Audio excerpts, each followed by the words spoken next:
दुनिया की तमाम छोटी और बड़ी खबरों के लिए हमारे चैनल को सब्सक्राइब करना न भूलें और बेल का बटन जरूर दबाएं। दोस्तों, मैं सहल कुरैशी। दोस्तों, आज एक बड़ी खबर ये है कि आप सोचिए, जो पार्टी, जो सरकार ये कहती हो कि जो बांग्लादेश से आकर घुसपैठ कर हमारे देश भारत में रह रहे हैं उन्हें बाहर भगा दिया जाए, बाहर भगा दिया जाना चाहिए, उसी सरकार का गृह राज्य मंत्री अगर बांग्लादेश ही निकल जाए तो आप क्या कहेंगे? कुछ इसी तरह की खबरें आ रही है। जी हाँ, खबर इस तरह की आ रही है कि भाजपा ने एक ऐसे व्यक्ति को लोकसभा के चुनाव में टिकट दिया जो बांग्लादेशी है। वो चुनाव जीता और उसके बाद अब नरेंद्र मोदी ने उसे अपनी कैबिनेट में राज्य मंत्री का दर्जा दे दिया, राज्य मंत्री बना दिया। और राज्य मंत्री भी कौन सा? गृह राज्य मंत्री। आप सोचिए, सुरक्षा का सारा जिम्मा जिस गृह मंत्रालय के हाथ में होता है, उसी के गृह राज्य मंत्री पर आरोप लगा है कि वो बांग्लादेशी है, उनका जन्म बांग्लादेश में हुआ है।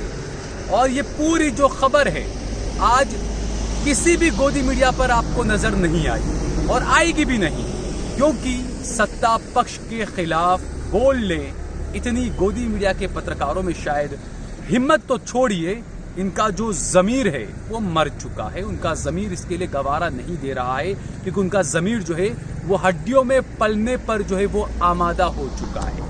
और इसीलिए वो जो असली खबर होती है वो आप तक नहीं पहुंचाएंगे। दरअसल ये पूरा मामला शुरू कैसे हुआ?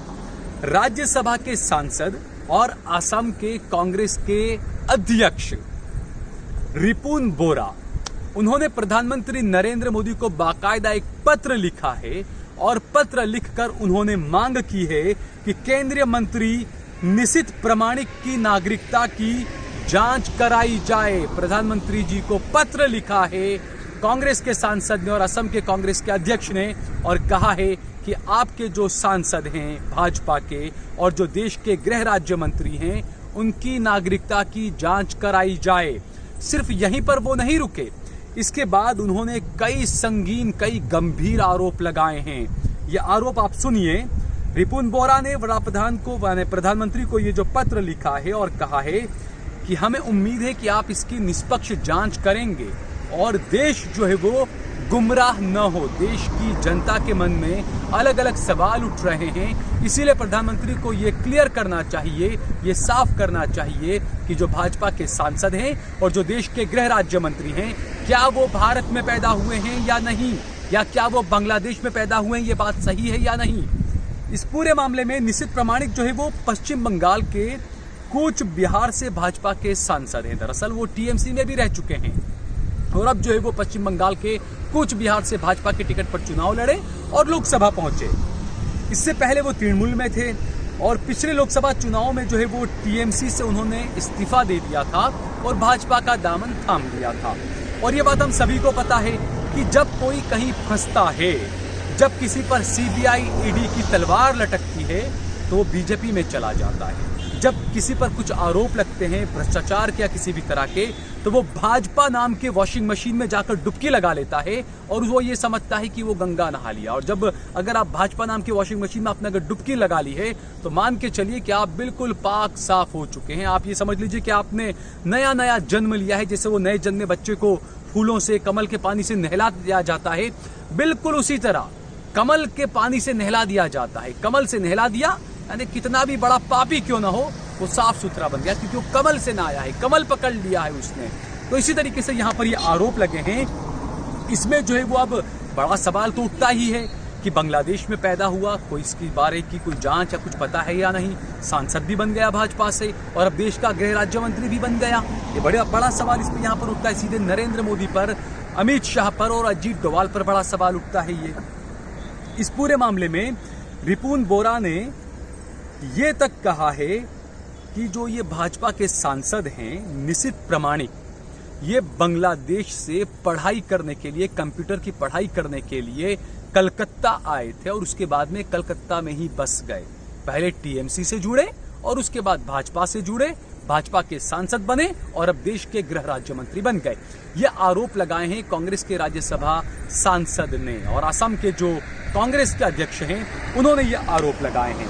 उन्होंने कहा है कि बांग्लादेश के एक फेसबुक पेज पर निशित प्रामाणिक को मुबारकबाद दी गई थी और कहा गया था कि बांग्लादेश के बेटे को भारत में मंत्री बनने के लिए मुबारकबाद दी थी, शुभकामनाएं दी थी।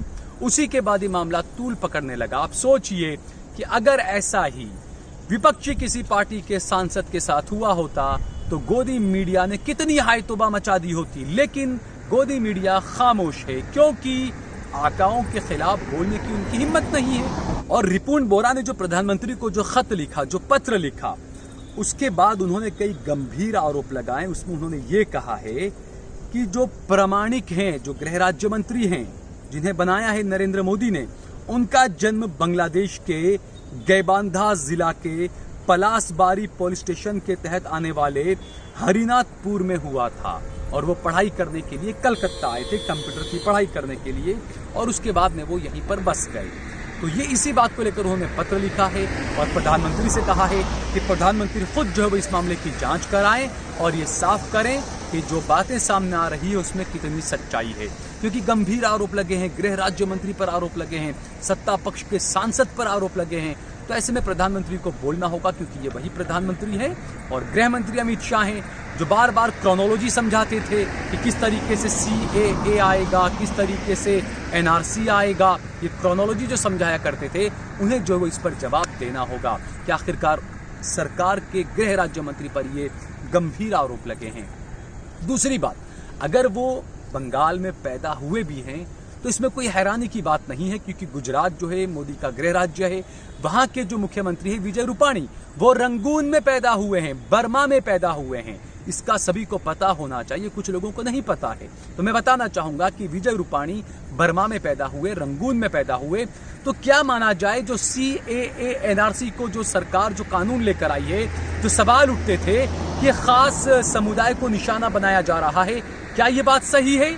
क्योंकि मोदी जी को पता था कि गुजरात के मुख्यमंत्री रंगून में पैदा हुए हैं, कई सारे भाजपा के नेता पता नहीं कहां कहां पैदा हुए हैं, उनको लेकर सवाल न उठने लग जाए, इसीलिए ये बात डाल दी गई कि जो हिंदू है उसे इस देश की नागरिकता दे दी जाएगी और जो मुसलमान है उसे नागरिकता नहीं दी जाएगी। यानी इससे साफ होता है कि बीजेपी की जो मंशा थी, बीजेपी की, वो एक घटिया किस्म की मंशा थी और इसीलिए धर्म के नाम पर जो है वो CAA को लाया गया। हालांकि बार बार ये कहते हैं बीजेपी के नेता कि नहीं, धर्म से कोई लेना देना नहीं है। अगर धर्म से लेना देना नहीं है तो आप उसमें साफ लिख दीजिए कि मुसलमानों की भी नागरिकता दे दी जाएगी। वो आप करेंगे नहीं। आप ये बात सोच के देखिए कि अगर कोई मुस्लिम व्यक्ति है, बांग्लादेश में पैदा हुआ, वो अगर यहाँ पर पढ़ाई करने आता है, वो यहाँ पर अगर सांसद बन जाता है, वो यहाँ पर अगर मंत्री बन जाता है, तो ये भाजपा को ये मंजूर नहीं होगा। लेकिन अगर वो हिंदू है और वो यहाँ पर आकर मंत्री बन जाए, सांसद बन जाए, ये भाजपा को मंजूर है। तो आप सोचिए, ये वो लोग हैं जो एक वक्त कोई इटली की महिला जिसने यहाँ पर शादी की, यहाँ पर रही, यहीं पर बस गई, यहाँ की भारत के लिए उसने अपने पति को खो दिया, अपनी सास को खो दिया। जब उसका प्रधानमंत्री बनने का मौका आया तो इसी भाजपा के लोग जाकर खड़े हो गए कि नहीं, हम सोनिया गांधी को प्रधानमंत्री नहीं बनने देंगे, ये तो विदेशी है। क्यों नहीं बनने दिया आपने? मुसलमान तो नहीं थी ना सोनिया गांधी, क्यों नहीं बनने दिया आपने? अब यहाँ पर भी आपकी दोहरा चरित्र जो है वो इतने सालों के बाद आज उजागर हो चुका है कि संघ, RSS और भाजपा की जो आइडियोलॉजी है और जो कहनी और कथनी जो है, कथनी और करनी, उसमें काफी अंतर है।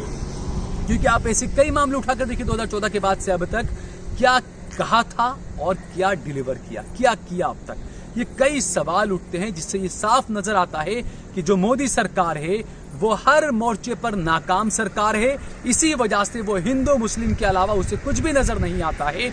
इसीलिए कभी CAA NRC याद आता है, कभी गौमांस याद आता है, कभी उनको एनिमल क्रूअलिटी का मामला याद आता है, कभी मॉब लिंचिंग का तमाम चीजें होती है। और अब जो है वो CAA NRC अब वापस से मामला उठेगा क्योंकि उत्तर प्रदेश में चुनाव आने वाले हैं। तो ऐसे में इस तरह के ये जो सवाल हमेशा लोगों पर उठाया करते थे, अब खुद भाजपा पर भी सवाल उठने लगे हैं।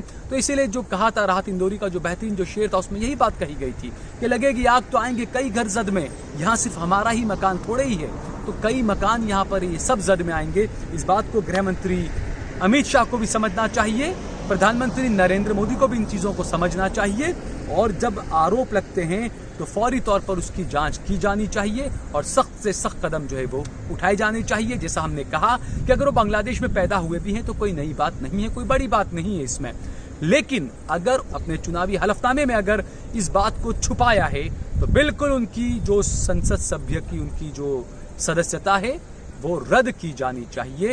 इसकी जांच जो है वो की जानी चाहिए। प्रधानमंत्री को इस चीज पर संजीदगी से, गंभीरता से सोचना चाहिए, क्योंकि अब उनके सांसद पर और देश के गृह राज्य मंत्री पर यह आरोप लगा है। दोस्तों, अगर आपको हमारी ये वीडियो पसंद आया हो तो इस पर कमेंट करिए, इसे लाइक करिए, इसे ज्यादा से ज्यादा शेयर करिए। अगर आपने हमारा चैनल सब्सक्राइब न किया हो तो हमारे चैनल देश लाइव को जरूर सब्सक्राइब करिए।